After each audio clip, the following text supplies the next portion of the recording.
Hi, it's Mignon Fogarty. I said in my podcast last week that I might try another Facebook Live, or Instagram Live, so here I am. If that's why you followed, I'm keeping my promise on this Friday afternoon. It's kind of easy for me to do them on Friday afternoon because I spend all day Thursday working on the podcast, and then Friday is kind of my answer questions day. So we're going to try to answer your questions if you have any. My husband is behind the camera because I cannot read and talk at the same time, but we're using a holder, so if he can see your questions, he will read them to me. There was a question last week of where I was doing the live from, and I was at a coffee shop called The Hub on the river. So if you saw the last one and you're wondering where I was, that's where I was. But now I'm in my office at home. I got new bookshelves I'm really excited about, but they're not anchored to the wall yet, so I'm afraid to put too much heavy stuff on them, so they're kind of empty. So don't think I don't have a lot of books, because I have a lot of books. And I wanted to show you a book today. Last time I showed you some books, and this time I got this one in the mail. It's called The Quotable Guide to Punctuation. And I got this because I actually wrote the blurb on the back. So sometimes people send me books and they want me to, give them a recommendation. And I always read the whole book before I do this, so that's why I don't do very many blurbs. But I liked this book and I did read it. So it's a book about punctuation, again, The Quotable Guide to Punctuation. And what I said, actually, it's been so long ago that I did it, I had to reread what I said. So I said, Spector, the author, makes punctuation interesting, entertaining, and easy to understand. Read it the first time for fun, and refer to it later to find answers to specific questions. And I think that's true because he uses lots of real-life examples about the punctuation, and which makes it fun to read. They're fun examples. But it also has all the punctuation rules. So, new book I got this week because I blurbed it. And then, I have something to show you. So, I got this box in the mail from my agent, and I think it is my author copies of my tip-a-day calendar, the Grammar Daily. And so I thought I would open them here with you, and that would be fun. And I'm going to be really embarrassed if it's something else.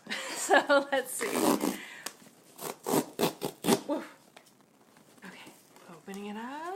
It's the calendars. It's the calendars. So here it is. I'll just do one. What's the name again? The name is, the name of the book is The Quotable Guide to Punctuation by, I think, Steven Spector. Okay, and then here's my calendar. The Grammar Daily. It's a tip a day for 2018.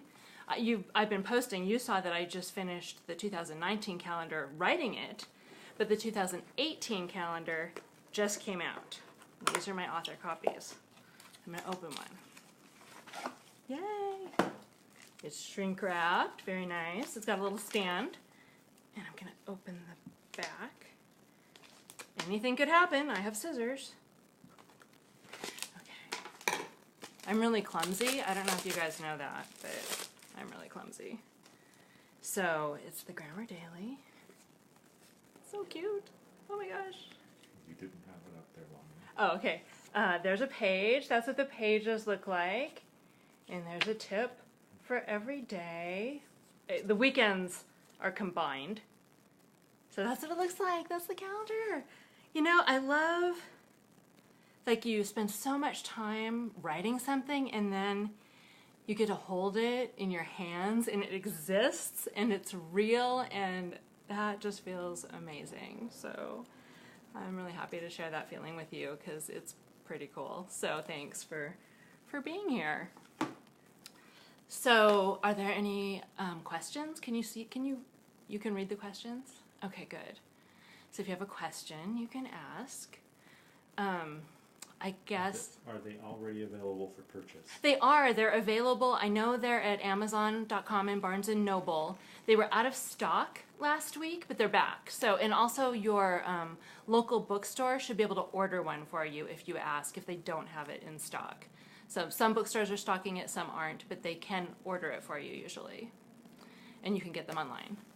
I thought if there aren't any questions, I could tell you a funny story about last night's podcast. So I have trouble pronouncing words, especially foreign words that I don't know or haven't heard before, and I always get them wrong. So last night's podcast was about Shakespeare, and there was a character called Laertes, and I'd read it, but I'd never heard it pronounced. So I was like, Laertes.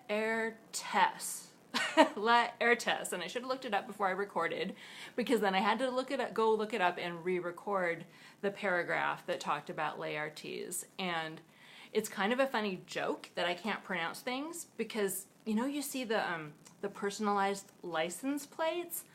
I can never ever tell what they say. It's like a joke. I'll sit there in traffic trying to figure out what somebody's personalized license plate is, and I never ever know. There's a black Hummer that parks near my house, and their license plate, now I know it's back in black, but I'm like, bacon black? I don't get it. It's like, I can't do it. Somebody wants to know, Gabby wants to know, do you have a list of your reading recommendations? Gabby, hi. That is a great question, and I actually don't. I don't have a list of my reading recommendations, but I should make one. I'll think about that and where I might be able to put it, that it would be easy to find over time. That's a great question. That's a great idea. I'll think about that. Has social media changed grammar, or are the rules the rules? Has social media changed grammar, or are the rules the rules? I think it's a little bit of both. So there's some really fun things that are happening on social media with language. I think the text messaging abbreviations can be fun and interesting, and they're not as new as you think. If you think about it, like our parents talked about IOUs, that's not that different from talking about your BFF. So it's not as new as you think, but it's just a lot bigger. It's happening a lot more. And then there are fun things that happen, like with I Can Has Cheeseburger, the cat memes that actually have their own grammar. Like, they have a structure, and if you break that structure, they sound wrong. And doji, again, pronunciation, I never know, but there's D-O-G-E, and I don't know if it's pronounced doji or doggy or dog, but there were memes where a dog would be enthusiastic, saying things like, much fun, very happy, and there was also a grammatical structure to that. So I think social media gives us a lot of new fun ways to publicly play with language. And then, everyone's like, oh, kids today, they can't write. You see these horrible things on social media. And, studies have not really backed that up. What I think is happening is, kids used to pass notes, and now we're just seeing all those notes in public. The private messages that we send to each other aren't always complete sentences or grammatically correct or with all the words capitalized. When I'm running through an airport and I text my husband and I have a bag over one shoulder, I will have typos and I don't always capitalize every word. And I think we're just seeing a lot more of those messages publicly than we used to. And I've even heard teachers say that the availability of blogging, allows students who are great writers to get more practice writing, to have more people reading their work and to get recognized. So I think that's a really good side, is that people are writing more publicly and getting feedback. So I don't think it, I've often said if I wrote a book that said, text messaging is harming our children, I could probably sell 1 million copies, because that's everybody's fear, but I don't believe it. So I'm not going to write that book. I'm going to go have lunch. I hope you have lunch too. Have a good weekend. Bye.